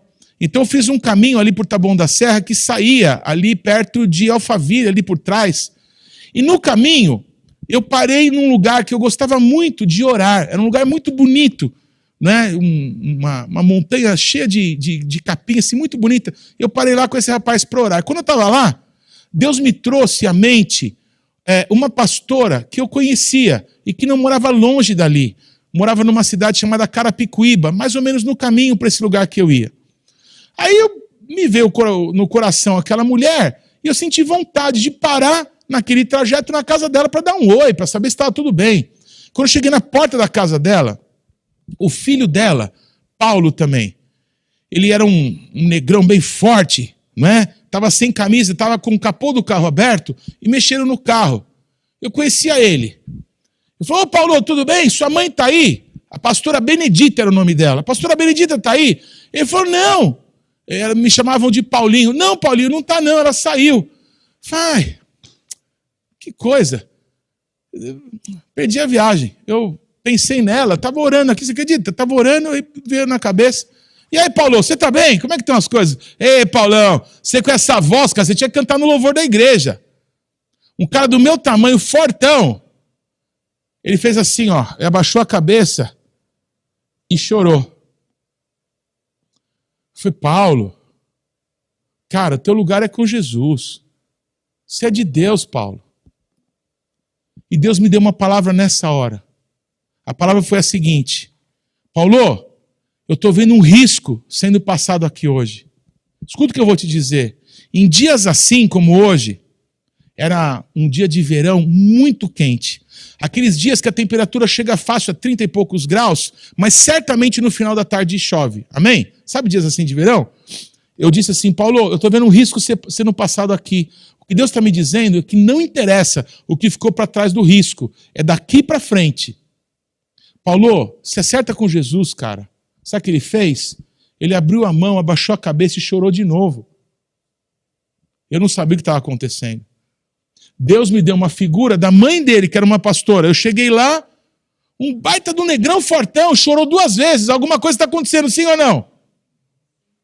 Aí eu disse, poxa, Paulo, você é de Jesus. Vamos fazer uma oração? Paulo, entrega sua vida para Jesus. Ele está me dizendo que ele está passando um risco na sua vida hoje. E olha, Deus está me dando uma palavra. Vai chover muito na tua vida hoje, Paulo. Ele deu a mão para mim. Eu segurei as mãos do Paulo, do meu xará, e orei com ele. Ele entregou a vida dele para Jesus.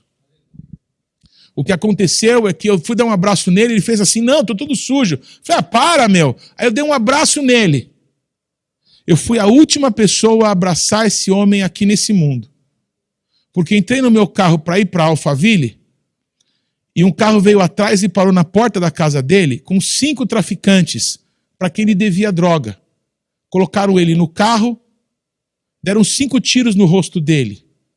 Ele estava irreconhecível na sua morte. No dia seguinte, a Bethlehem já existia.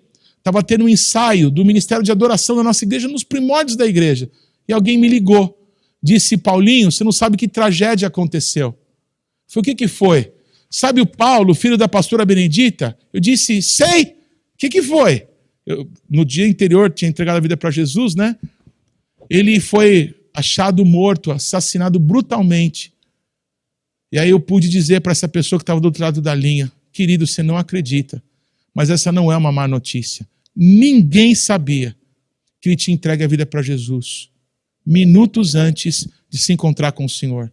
Vocês estão comigo, irmãos? Se uma pessoa que a gente conhece pode ser tocada, a gente precisa se posicionar. Porque não é bonito. Não é por um tempo. não é até pagar os seus pecados. Já foram pagos.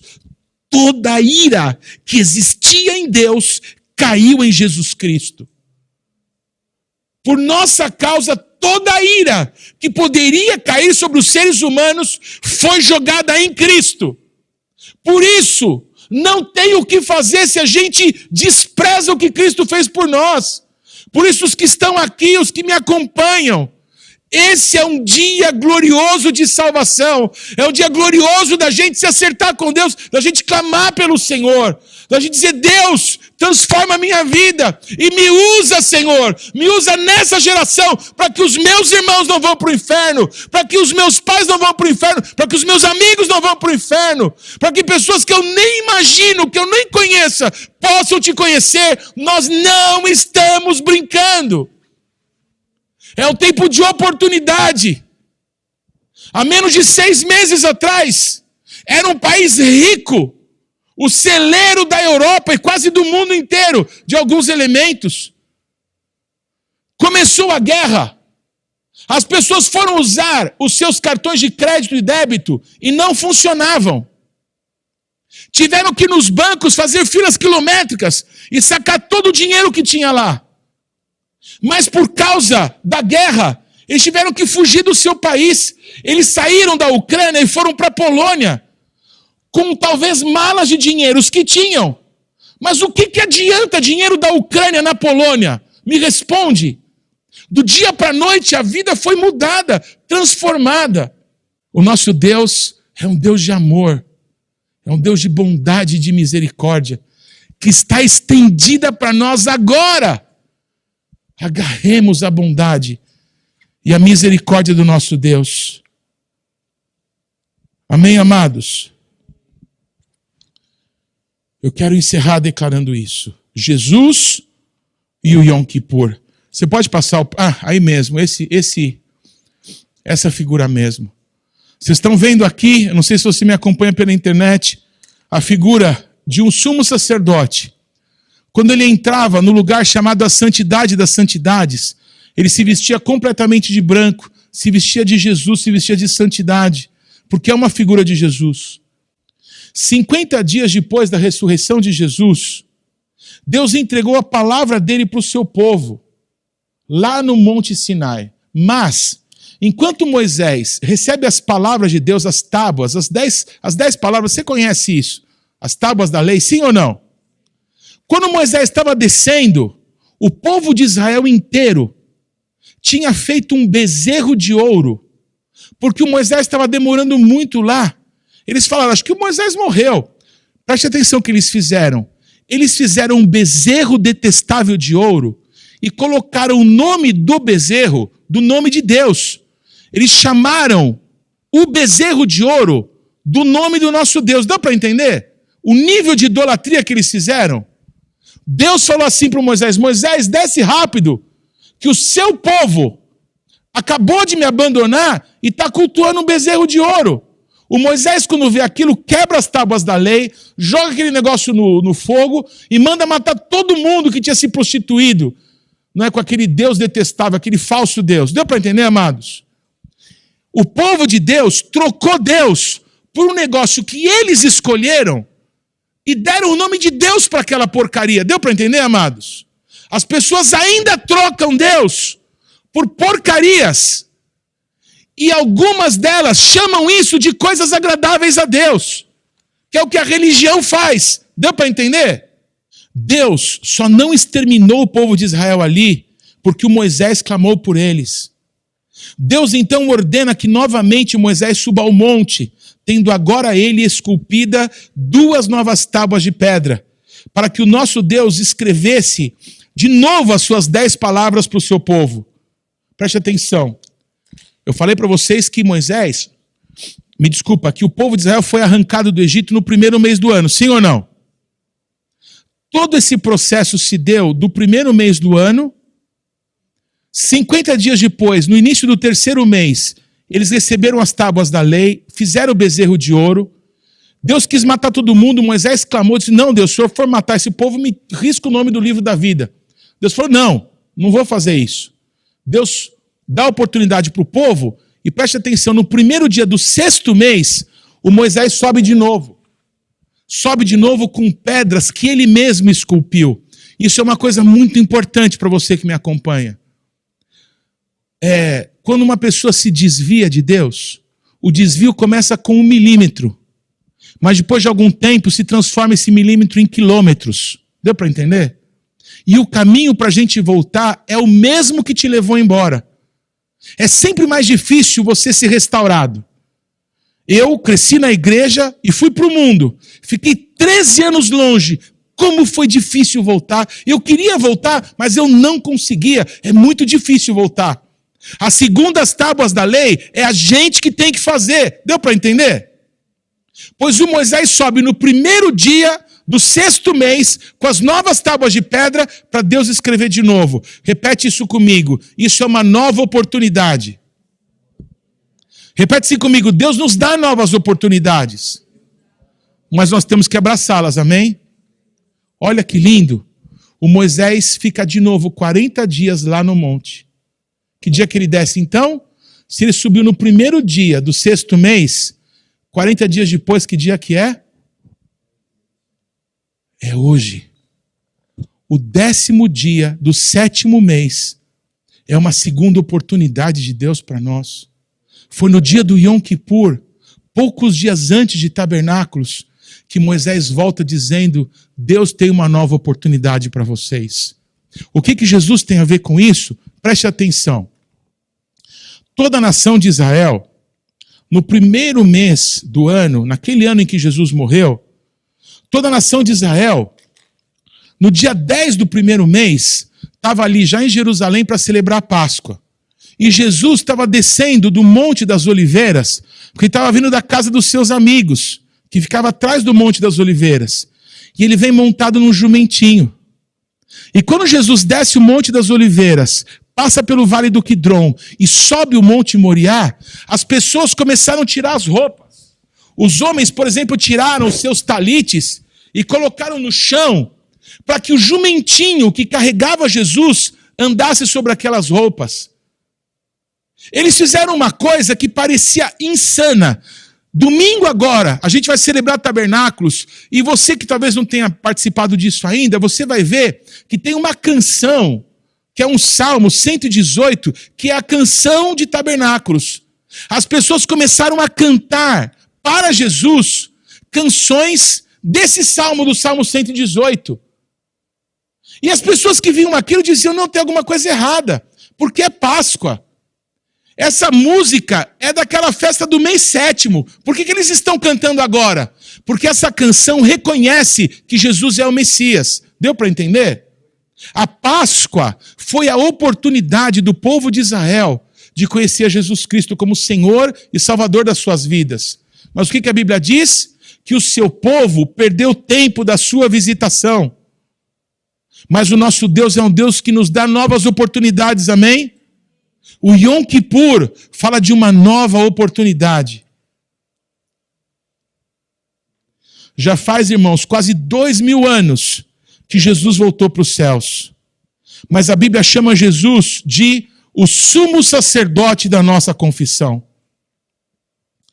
Jesus, está escrito na Bíblia, eu vou ler esse texto, ele não entrou num tabernáculo como os sacerdotes faziam no passado.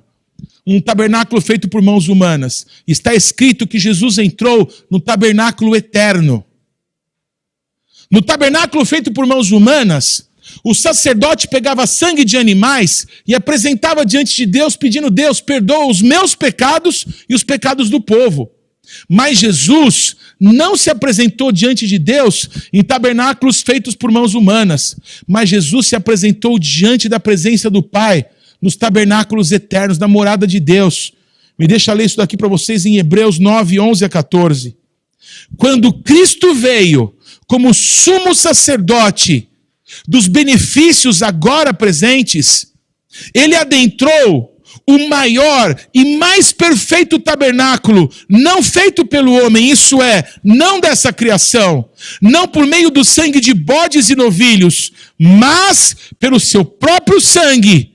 Ele entrou no Santo dos Santos de uma vez por todas e obteve eterna redenção. Repete comigo o que Jesus tem para mim. Eterna redenção. Aleluia. Ora, se o sangue de bodes e de touros e as cinzas de uma novilha espalhadas sobre os que estão cerimonialmente impuros os santificam, de forma que se tornam exteriormente puros, quanto mais o sangue de Cristo, que pelo Espírito Eterno se ofereceu de forma imaculada a Deus, purificará a nossa consciência de atos que levam à morte, para que sirvamos ao Deus vivo. Hebreus 9:22. Sem derramamento de sangue não há remissão de pecados.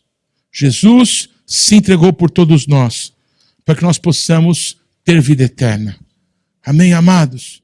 Que mitzion tesetorá, udvar Adonai Yerushalayim. E de Sião virá a lei e a palavra de Deus de Jerusalém. Não se esqueça, o Shabat não pertence à semana que está terminando. O Shabat não pertence à semana que está começando. O Shabat pertence ao Eterno. Shabbat Shalom.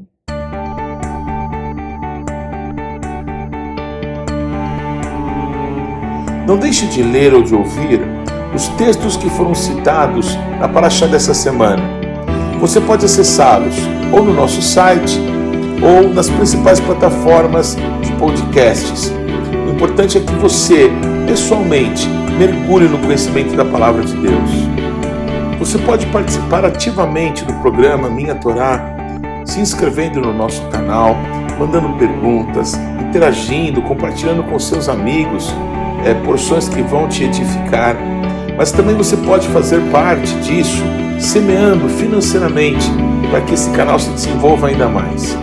Então você pode usar os nossos dados bancários para que você possa fazer contribuições, para que a palavra de Deus possa alcançar muitas outras pessoas. Vamos fazer isso juntos. E que Deus te abençoe.